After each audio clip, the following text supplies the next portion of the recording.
केंद्रीय मंत्री रामविलास पासवान का दिल्ली में लंबी बीमारी के बाद निधन। 74 साल की उम्र में एस्कॉट अस्पताल में ली आखिरी सांस। प्रधानमंत्री मोदी ने दी श्रद्धांजलि। प्रधानमंत्री मोदी ने पासवान के शोक संतप्त परिजनों से मिलकर व्यक्त की संवेदना। चिराग पासवान के कंधे पर रखा हाथ। पटना में शनिवार सुबह होगा पासवान का अंतिम संस्कार। 2 बजे दिल्ली से पटना ले जाया जाएगा पार्थिव शरीर। दिल्ली में पासवान के आवास के बाहर बिलखते दिखे समर्थक।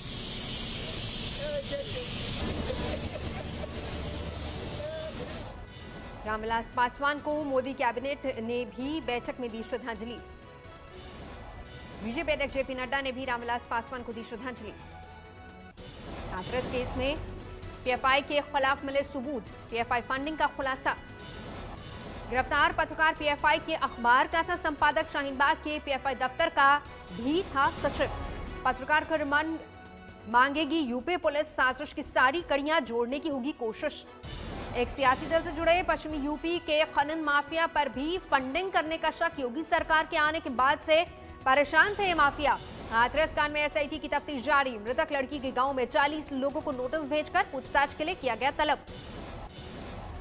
हाथरस के पीड़ित परिवार की तरफ से दाखिल याचिका को इलाहाबाद हाईकोर्ट ने किया खारिज। परिवार को लोगों से मिलने की पूरी छूट देने की मांग की थी। हाईकोर्ट ने याचिका में की टिप्पणी। परिवार को सुप्रीम कोर्ट के आदेश के मुताबिक मिली सुरक्षा जरूरी समझते तो सुप्रीम कोर्ट में परिवार दर्ज करे याचिका। हाथरस मामले के 4 आरोपियों ने एसपी को लिखी चिट्ठी। पीड़िता के परिवार पर उठाए सवाल। पीड़िता की मां और भाई पर लगाया लड़की को पीटने का आरोप। आरोपी की चिट्ठी सामने आने के बाद पीड़ित परिवार ने जताई हैरानी। कहा अब शुरू हुई एक और नई साजिश। हाथरस केस में सामने आया नया वीडियो। पुलिस के मुताबिक घटना वाले दिन यानी कि 24 सितंबर का है ये वीडियो और ये तस्वीरें। हाथरस कांड को लेकर समाजवादी पार्टी ने मुख्यमंत्री योगी आदित्यनाथ पर किया वार। कहा कभी विदेशी फंडिंग कभी जातीय दंगा की करते हैं बात। ठीक नहीं लगती मनोदशा। कांशीराम की पुण्यतिथि पर मायावती ने दलितों वंचितों को याद दिलाए अंबेडकर के विचार। किया सावधान।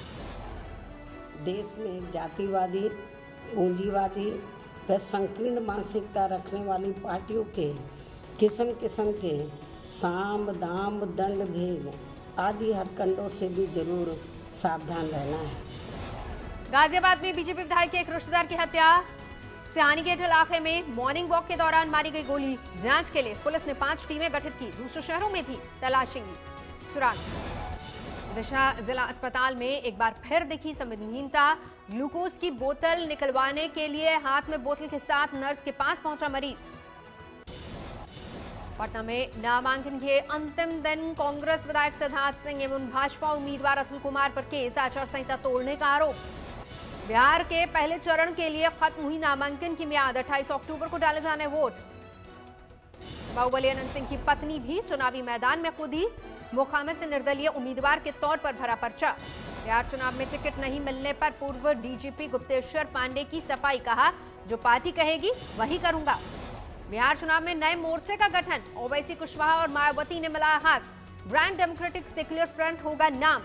कुल 6 दल गठबंधन में शामिल। बिहार विधानसभा चुनाव में असुद्दीन ओवैसी की पार्टी एएमएम 19 सीटों पर लड़ेगी चुनाव। ओवैसी बोले हमें विरोधी बताते हैं वोट कटवा, लेकिन मुझे इससे फर्क नहीं पड़ता। समस्तीपुर में बागी हुए बीजेपी नेता। जेडीयू के खिलाफ निर्दलीय उम्मीदवार उतारने की तैयारी। पश्चिम बंगाल में आज बीजेपी के शांति मार्च। कोलकाता में पुलिस के लाठीचार्ज का किया विरोध। अजमेर पहुंचने पर सचिन पायलट का हुआ भव्य स्वागत। हाईवे पर समर्थकों ने रोकी सचिन की कार। समर्थकों में जमकर नारेबाजी। मलापुरम में बीजेपी उपाध्यक्ष एसपी अबुल्लाकुट्टी की गाड़ी को ट्रक ने पीछे से मारी टक्कर। बीजेपी नेता गंभीर रूप से घायल। कहा चाय की दुकान पर थोड़ी देर पहले कुछ लोगों से हुई थी बहस। राहुल गांधी ने प्रधानमंत्री मोदी पर किया ट्वीट वार। लिखा बड़ा खतरा यह है कि प्रधानमंत्री मोदी को कुछ भी समझ नहीं आता। राहुल ने डेनमार्क के सम्मेलन में प्रधानमंत्री के सुझाव का उड़ाया मजाक। पीएम ने विंड टर्बाइन से हवा में मौजूद पानी और ऑक्सीजन निकालने के साथ एनर्जी में विंड टर्बाइन के इस्तेमाल का किया था जिक्र।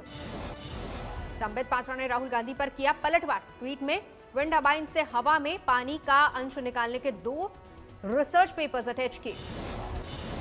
रणथंभौर नेशनल पार्क में पर्यटकों का बाघिन से हुआ सामना। बाघिन को सड़क पर सामने पाकर थमी लोगों की सांसें। रोमांच में जोखिम उठाते हुए नजर आए पर्यटक। बागिन के 20 मिनट तक हुए दर्शन और इस दौरान गाड़ी रिवर्स गियर में पीछे हटती रही, बीच में गिरी नजर आई बागिन। देवरिया में खाद्य आपूर्ति विभाग ने की छापामारी, एक गोदाम से भारी मात्रा में खाद्य बरामद। अमृतसर में 3 लड़कों पर महिला से गैंगरेप का आरोप, कोल्ड ड्रिंक में नशीला पदार्थ मिलाकर होटल में किया बलात्कार। गैंगरेप के बाद आरोपियों ने पीड़िता और उसकी 10 साल की मासूम बेटी को चलती गाड़ी से फेंका, जांच में जुटी पुलिस। सांबा पुलिस ने एक शख्स को किया गिरफ्तार, पाकिस्तान के लिए जासूसी का आरोप।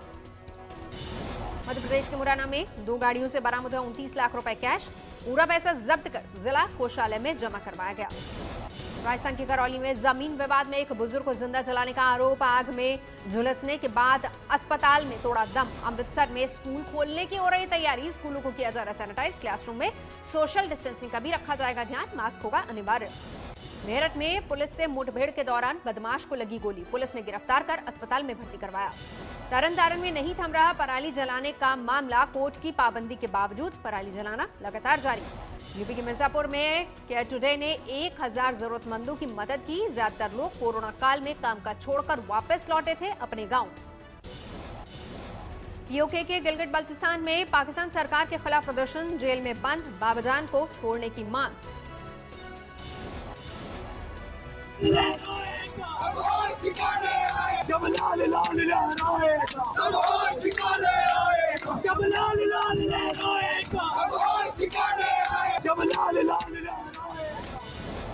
फरीदाबाद में कार के शोरूम में लगी भीषणाग, लाखों का नुकसान।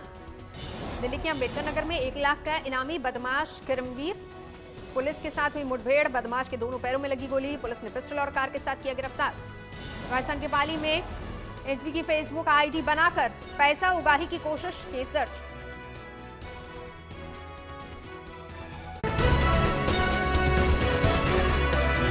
नमस्कार, मैं हूं अंजना ओम कश्यप। हमें उम्मीद है ये वीडियो आपको पसंद आया होगा। लेटेस्ट खबरों के लिए यूं ही देखते रहिए आज तक, और इस वीडियो के पसंद आने पर लाइक, शेयर एंड सब्सक्राइब करना ना भूलें।